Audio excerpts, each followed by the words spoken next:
Thank you so much, Pak Paul Nugraha. Thank you. Thank you. Wow. It has been a while, Pak, since the last time I listened to you. But it was a fantastic presentation. Thank you so much. Pak Paul was our rector from 2001 until 2009, yeah, Pak, yeah? 2001 until 2009. His guidance and his wisdom is still, of course, being sought by our current leaders of the university. It was interesting. We learned a lot about trying to understand more the kids or youth zaman now. Yeah? In Indonesia, we call the current generation not like Z or X. We call them now generation. In Bahasa is zaman now. Yeah? Just like what Pak Paul has mentioned. But again, I believe Pak Paul also has said that there are certain things where we don't really just follow them as they like, but we try to design, we try to come out with initiatives to make sure that all of them will learn in accordance to their potential. Okay, last but not least, we are going to listen to another presentation from Pan Pacific University, Mrs. Gina Lee, right? Okay. And then the title of the presentation is an assessment of e-learning system for instructors and students of Pan Pacific University. Yeah. Before I hand it over to Gina, just want to let you know, Bapak Ibu, please after this we will have the question and answer. So if you have you have the questions, please prepare them, and then please don't forget also to mention who should answer your question. Yeah? Time is yours. Okay, so good afternoon to each and everyone. We are from the Pan Pacific University, and we will be presenting our research study entitled An Assessment of E-Learning System for Instructors and Students of Pan Pacific University. So through teaching innovations, e-learning plays a very vital role in education. We all know that. So the researchers attest that in determining e-learning system influence on the students and faculty of the university. So our research overview, one of the trending educational tools in the market today is the e-learning system, which is used as an alternative to the traditional learning. E-learning connects two areas, like learning with the use of technology. Nowadays, online teaching and learning is used in other prestigious universities. In achieving knowledge, a combination of learning and use of educational technology is a component of the learning process. So next, the research study assessed the impact of e-learning system to instructors and students of Pan Pacific University. Another are the challenges and opportunities in utilization of e-learning system by students and instructors. For the purpose of the study, the impact of it is that we have to evaluate the learner's perception of the frequency and nature of use of e-learning. Another is to determine instructors' satisfaction with access to e-learning resources and instructors' views on the impact of e-learning on learners' experiences.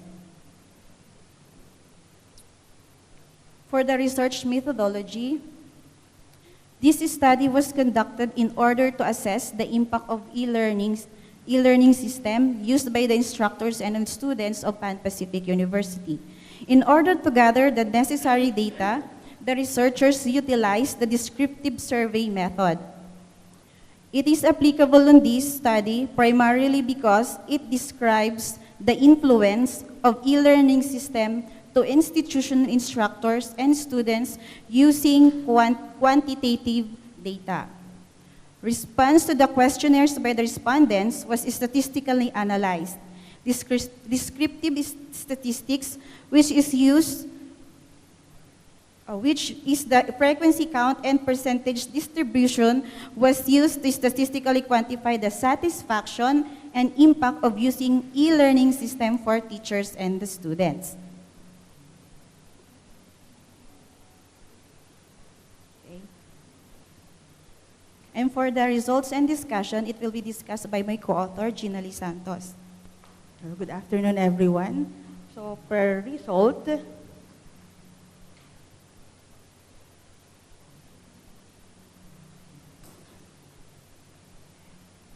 so we have the learner's insight for the number of occurrences based on how e-learning is used. So it shows that most of our students actually utilize e-learning system to submit their assignment or work on time. For the frequency of use of e-learning by our instructors, so most of them utilize e-learning to prepare and present their lessons. So it is not, you can notice that we have 76% constantly instructors perceive to be that e-learning is used to make course materials available to students, learners.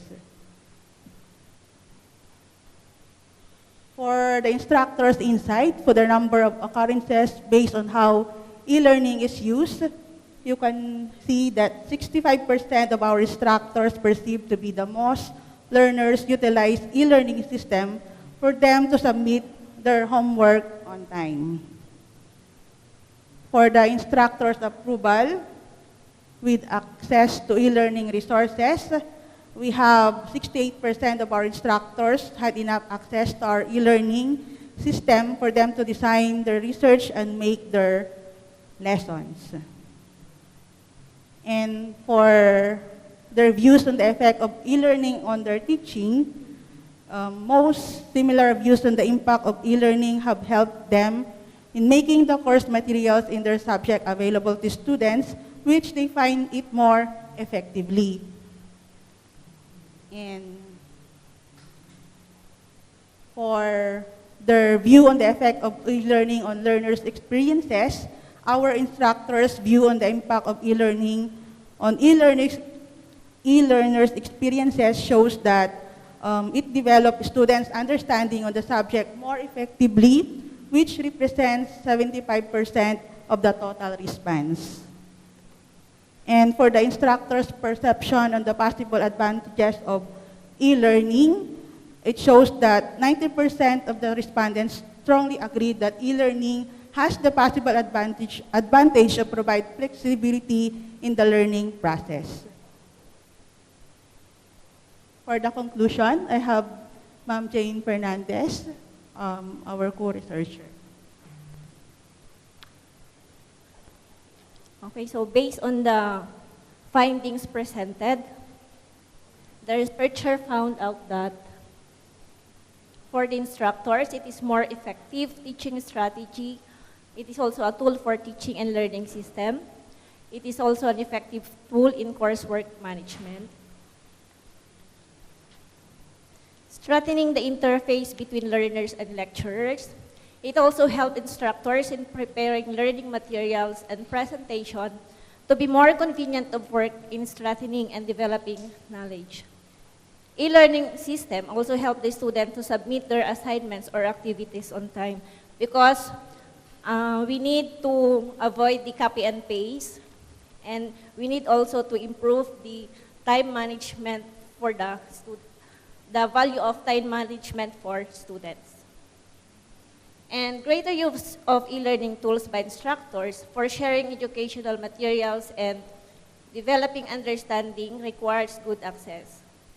The benefits of e-learning tools such as improved performance, engagement in school activities, increased motivation and development of other skills like interpersonal communication, led indirect ways in which this certain tool may impact on achievement, contribution, and retention.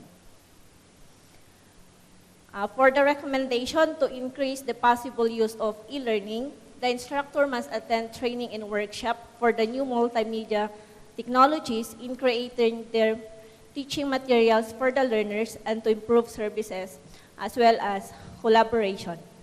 So that's all. Thank you. Thank you very much. The assessment of e-learning system for instructors and students of Pan Pacific University.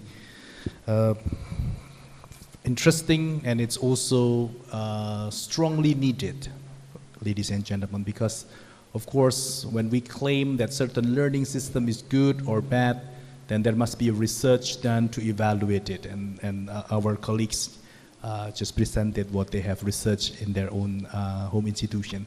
Now, ladies and gentlemen, this is the time for us to have the discussion. That's why we are here, right? So if you don't mind, you can start by saying your name and then your institution and then perhaps your question, and then who should answer the question that you have. Yeah. Can I open first for the first term? How many of you would like to ask questions, ladies and gentlemen? One over there, two, one more. Okay, can we have the first term for the three questions? Yeah. Okay. So maybe yes. Thank you for the time. My name is Togar Simatupang from Dell Institute of Technology from Lake Toba in Sumatra Island. My question is to Pak Paulus. It's very simple, Pak. Your presentation is very excellent. A lot of the basic things really that we need to rethink about our way to serve the next community, especially in the presence of Industry 4.0. You already pop up several examples that push us to become collaborative to each other. However, over there, you mentioned about Uber, you mentioned about the other things like sharing economy examples. But we know in the education era, we also have disruptive universities such as Khan Academy, Phonics, etc. So my question basically, what kind of proposition actually you can propose that we can start simple, agile, attractive, and also accommodative to different kind of formal education we have right now. Thank you, Pak. Okay. Thank you. Can we have the second question, please? Yes, the lady. Yes, thank you. My name is Jenny from Universitas Ciputra. My question is for Professor Johanna. Okay. You already explained about the experience doing blended learning in UKRIDA. Based on your evaluation, what recommendation that you can give to us, especially in the university, not really familiar and it's not often to do that.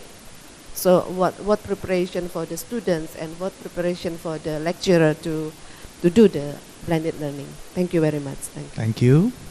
The third question, please. Someone in the middle. Yes. Okay. Can you please bring? Yeah. Once again, your name, your institution, and then your question. Thank you. Thank you. My name is Lisa. Pardon? Sorry? Lisa. Okay. Yes. Jakarta, Universitas Kristen Indonesia. Okay. My question goes to Professor Johanna also from UKRIDA. Really interesting one, talking about blended learning. Blended learning program is very famous program now in higher education, especially in a big city like Jakarta. In the name of reduced cost and very traffic jam in the popular city and big city like Jakarta. And we would like to make the program in our university.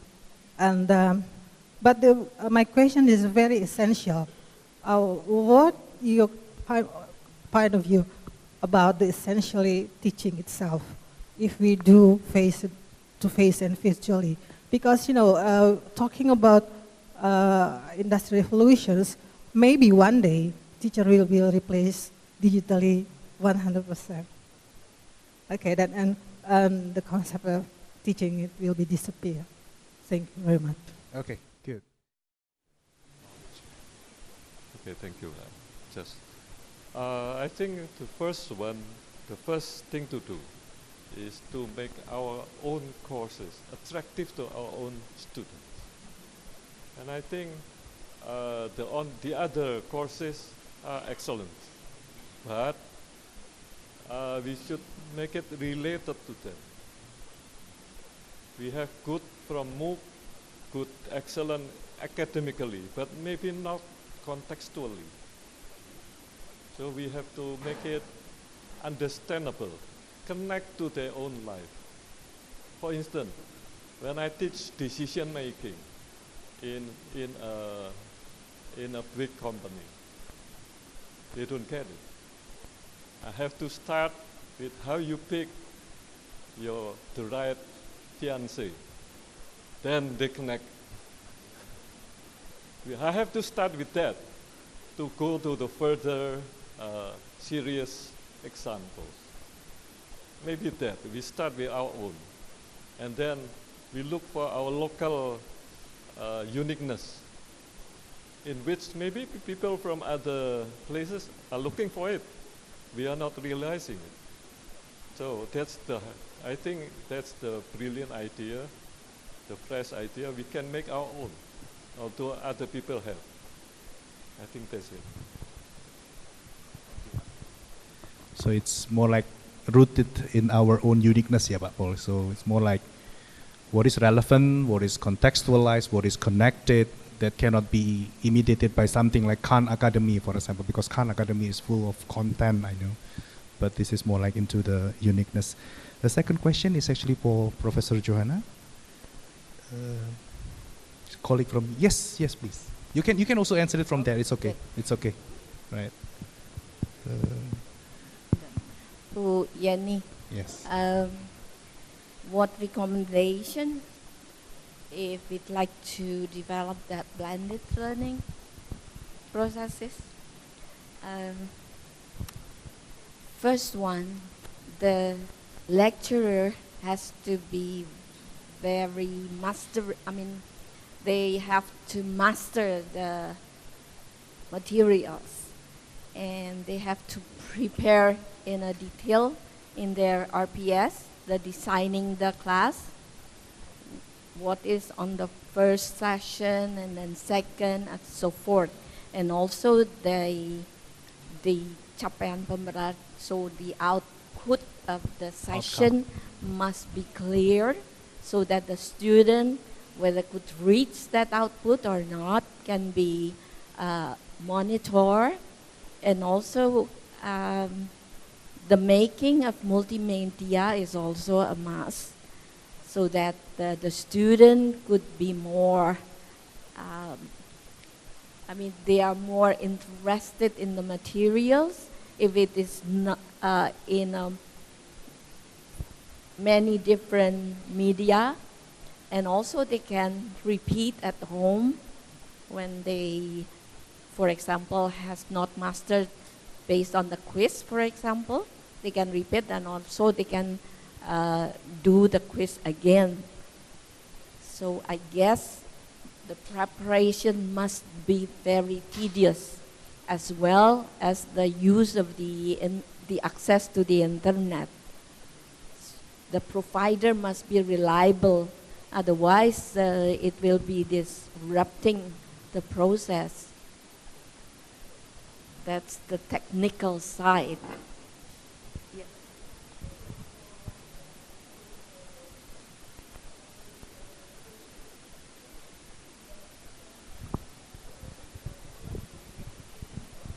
Resistance as well, yeah? Yeah.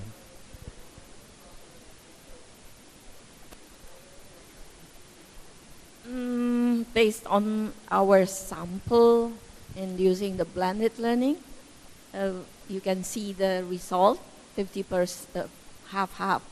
A very small number of them who are really care for face-to-face, rather because they can ask straightforward to the teacher. The psychological preparation should be used, more information to the student, as well as we offer different classes, but only one that did the blended learning. So of course, this is an effort to market the idea of using the blended learning or SEL is included in the blended learning. And this is the hard part, to stimulate the students as well as the lecturers to be more active in preparing the materials. Because otherwise, the output cannot be reached. That's the hard part, to market the idea. I guess your institution is focused on the entrepreneur, so that I guess you need to be very creative in marketing the idea. Thank you. Right. The third question is also for you, Prof. Johanna. I don't know.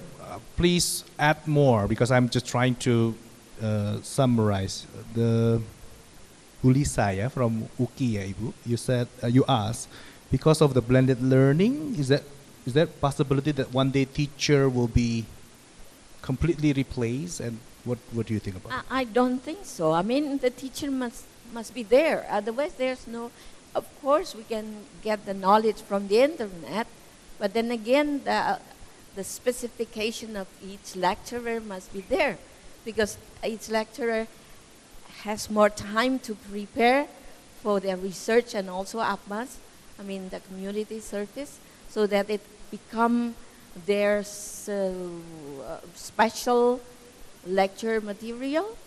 Otherwise, we just move from one text to the lecture, like the usually long time ago, the traditional one, because teachers usually just teach, not do the research and also community service.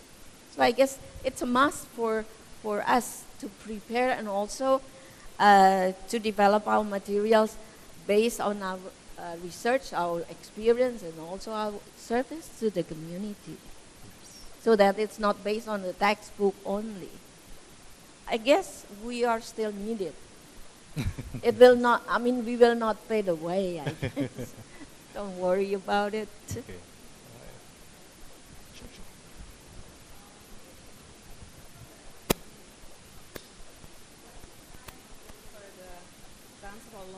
Knowledge, yeah.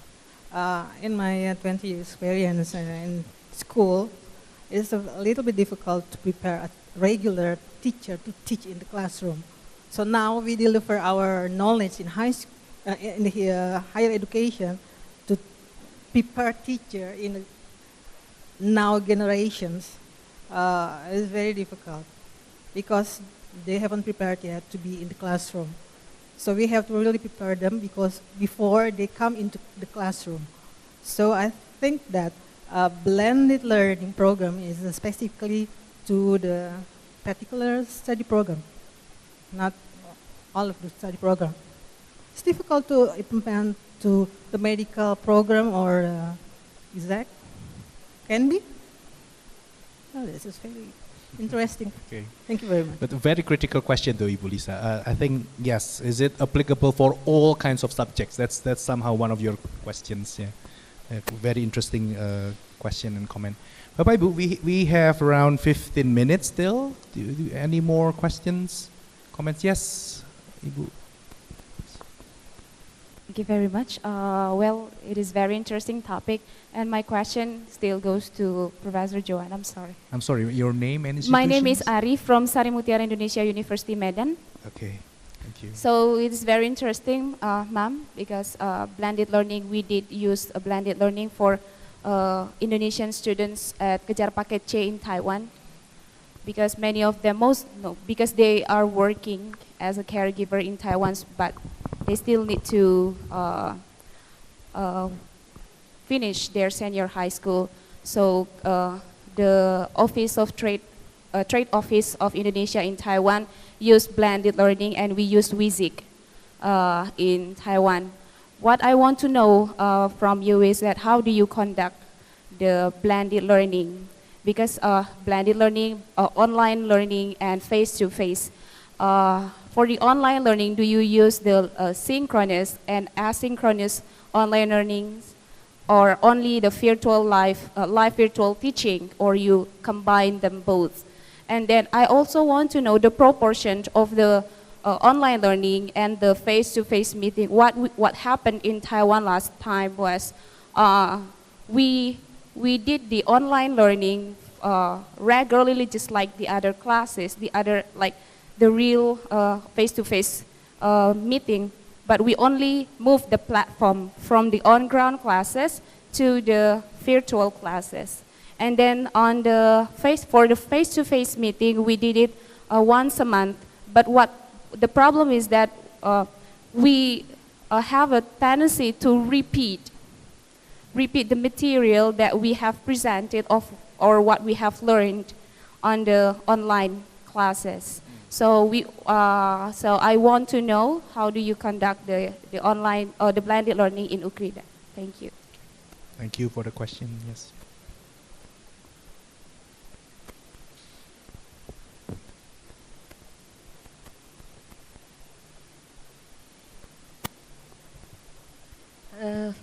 We must have 50% of face-to-face. That means during the face-to-face, you don't repeat what they have already had during the online materials. I mean, during the face-to-face, they can use a discussion. We can invite experts from other outside the class, from the real world, and also using the field trip. So I guess the face-to-face must be there for 50%. The 50 other % for the online classes. That's their requirement. Yeah? The online 50%, the face-to-face can be different rather than just discussion. Yes. Or not just on teacher. classroom Yes, face-to-face, not but yeah. can be like a but field also trip. can be many Yeah. different Types. procedures. Yeah. Okay. Thank you. Are there any more questions, ladies and gentlemen? Yes. Yes, Papa. Yeah. G. Yes. Professor G, just curious one question actually, whether your system already commercialized, or if it is not commercialized, how many participants or might be the students that already engaged in your system, because you just mentioned about the characteristics, the examples, but there is no explanation about the user. As well as the second question is about the funding, how you fund your learning, online learning that you mentioned is as a new entrepreneurship. Thank you. Right. Okay. Thank you, Papa. Okay.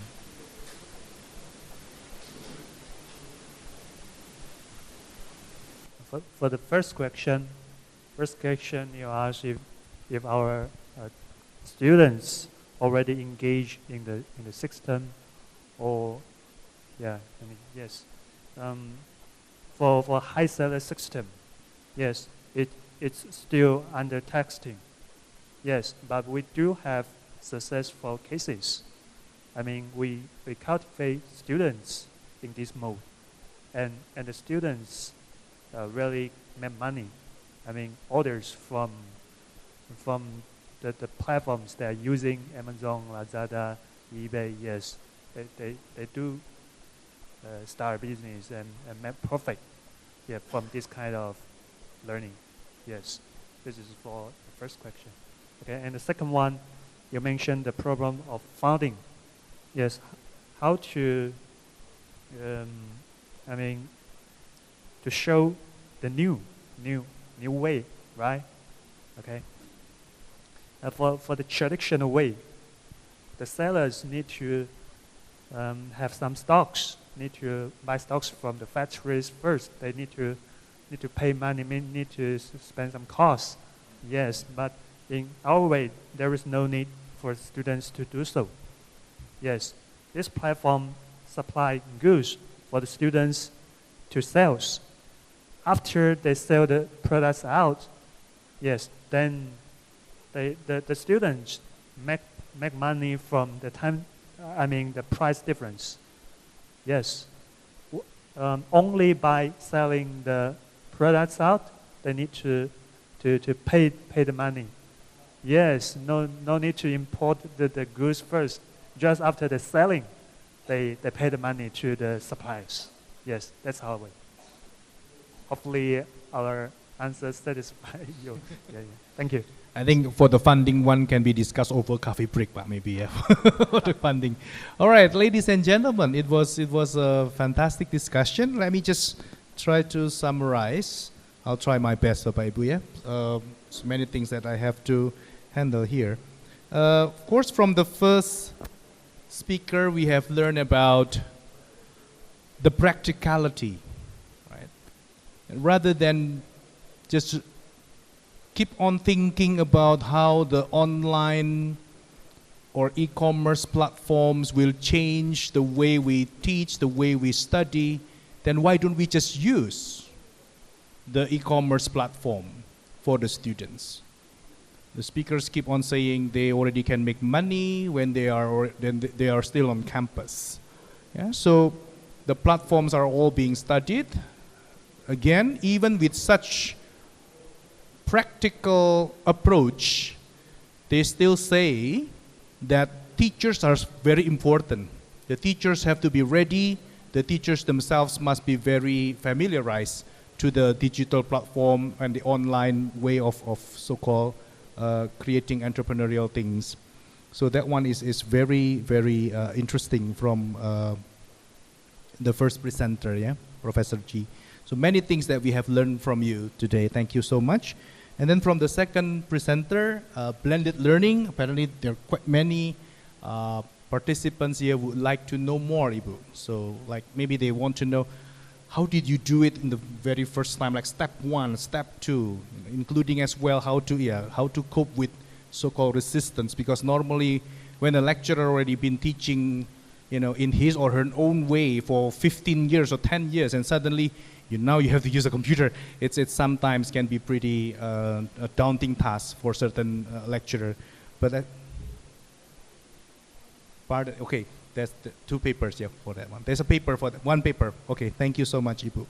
So it's basically, everybody is agreeing with that one, that yes, we need to have this so-called blended learning, offline and online.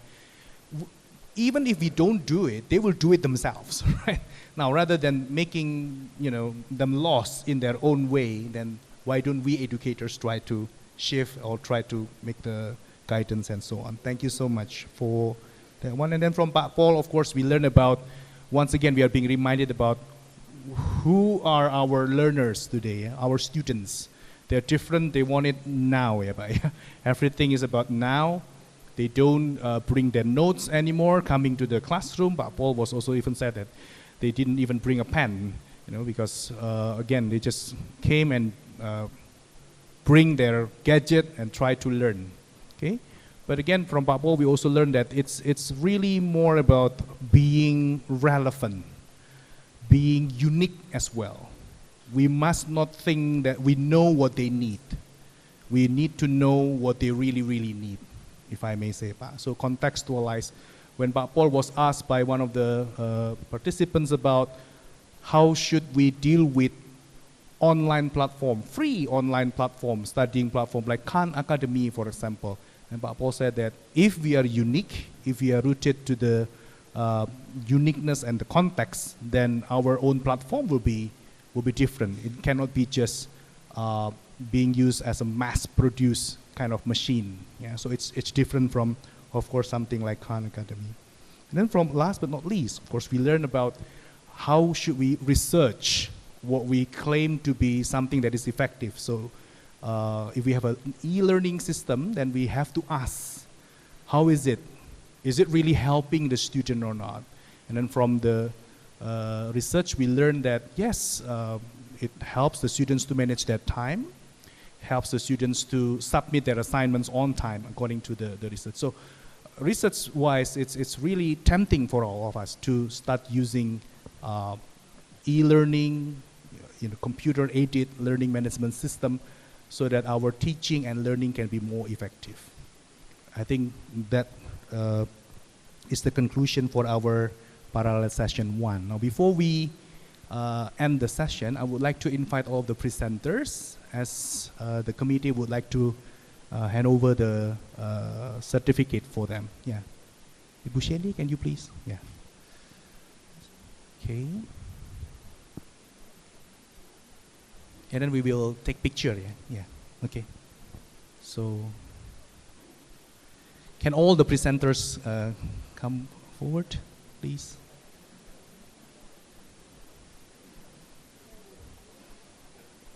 The presenters first, and then after that there will be. Okay.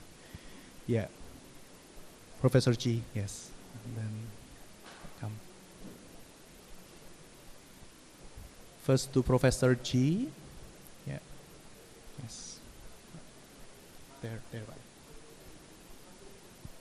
To Professor G. The certificate, yes. Right, okay.